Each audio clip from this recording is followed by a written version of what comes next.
isn't it? Are you all ready?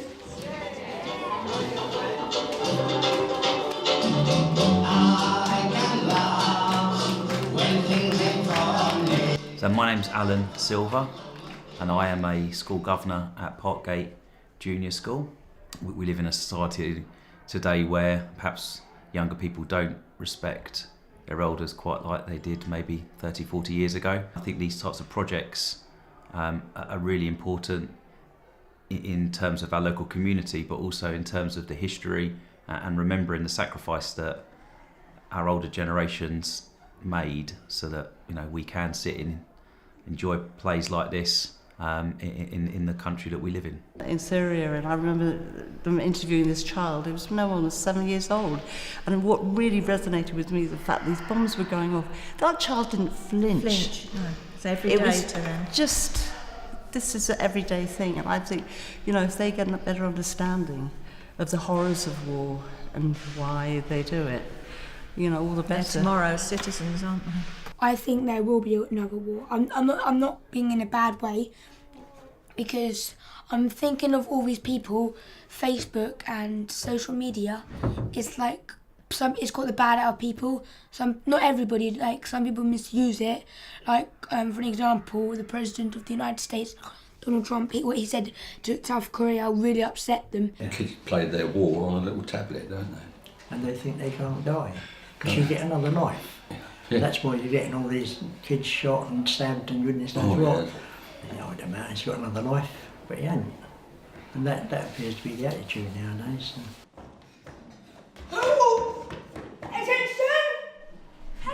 We are doing AGK obviously, and we're doing World War II, and there's technically yeah. And there's also lots of songs that include in World War II. The choir and the dancers and all the actors. Oh, they were brilliant. They were so brilliant. And that dancing they did Yeah, was they're lovely. That brought back memories. Can't even stand up. That's strict. Yeah. That was strict. Oh, it was great. Really enjoying it. The idea for this particular project with them came around after the 100 year from the beginning of the First World War, but it was too much of a quick time frame because we'd only just moved into here, so we just revisited that idea again this March. It's always, when we do anything with the children, it does make a real difference with the client. They just enjoy it more. They've been really good, They're all so friendly. They don't, patronise us because we're old. They don't have us on their level, but they smile, they laugh, that sort of thing. To be honest, I think we've got a divided society. I agree. The older people, if you came around looking for volunteers to fight a war, you'd probably get more out of that room in there with all those old people than you would in a youth club or something like that. Mm-hmm. I suppose we were conditioned to serve or whatever. You were, yeah. Weren't we, really? Yeah. I hope they don't have to go through what, not my generation, but the generation before me, my mother and father, because he was in the First World War. I hope nobody ever has to go through that. Because they volunteered. I've been watching it all this week, and there was hundreds and thousands volunteered. They didn't know what they were going into. Well, they weren't even old enough to go, were they? Some of them weren't. Weren't even old enough to go. So that really was the most, I think, horrendous war. My great-granddad was in the war. He was a squadron and he was in the D-Day, and I love learning about World War II, so... There's the silver one, which has got the horse on it, that's the war medal, and I haven't got the ribbon, unfortunately. Okay. But if you look on the rim, it's got his name on it and his serial, his army number on it. Same thing with the other war medal, the bronze one, I've got that one as well, and there's the star. The service star as well, and his name is on the reverse of that one. But I've had these 30 years or more, I suppose, and it's only now that they're really relevant because of the 100 years anniversary. If the First World War hadn't happened, there'd be, I think, 11 million more men around. They've experienced something that we've not experienced. They thought the war was horrendous. We think it's bad. There's because they've actually experienced the war. And we just hear from books and videos and clips. They're not actually there to understand it. Probably desensitised to it because it's going on all the time. It's so in your face now. I mean, social media, you know, I think when we were sort of growing up and we saw something so horrific, it was just, it was just such a shock. But you can almost see now, it's like, not again. Here we go again. You know, It's sad, really. We rely on them to try and make up for all the awful mistakes that we've made as well. Which is, I know it's an awful lot of pressure, but, you know, if they see what has happened and they come back and think, you know, we don't want that to happen. So hopefully, you know, they'll have a better understanding.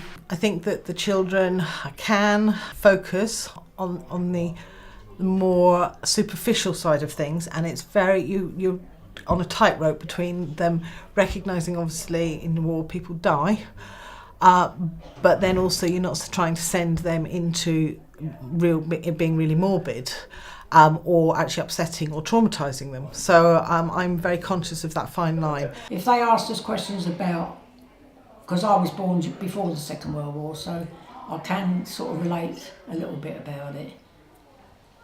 But they don't really. Do you remember it? I do, yeah. I don't remember it because I was only. Well, I was. I was 3 when it broke out, but I only remember it from the day we moved out of London.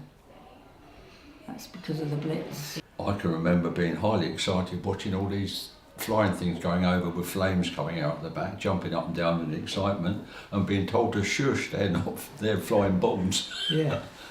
I can remember walking home from school and me and David Jeffries, and we turned the boat and we heard the engine had a pulse engine, and it was a boom, boom, boom, boom, boom, and you knew what it was, and we turned around and we looked at it, and I thought, what do we do? And we just went, bah! As you would, until they cut out. And the lady come out the door and said, get under cover, you naughty children, you know, and we just went and walked up the road, carried on. It's just a way of life. Absolutely. Didn't know any different, did we? No. And actually it's better to think about like the play where we actually looked at the effect it had on children's lives rather than great Uncle Fred died or this person. And it's really difficult because even in modern day history, like with 9/11, we focused on the firefighters' work there rather than on the number of people who died, because for the children you've got to put it down into smaller bite-sized pieces so it's not actually overwhelming them. The only people that seem to support the country are football supporters. Yeah. The England football supporters go mad and then they get run down for being nationalists. But that's the feeling you get nowadays. There's no. Indeed, yeah. I mean, when we were kids, everybody supported the government. I mean, the government don't do themselves any favours, I don't think, in this country anymore. Although we don't think there's going to be another war, we should always be prepared if there is going to be. Because I assume if you don't learn about the war, you won't know how much it gave an impact onto the world and how strong it was, how many soldiers and people went into war to like defend their countries.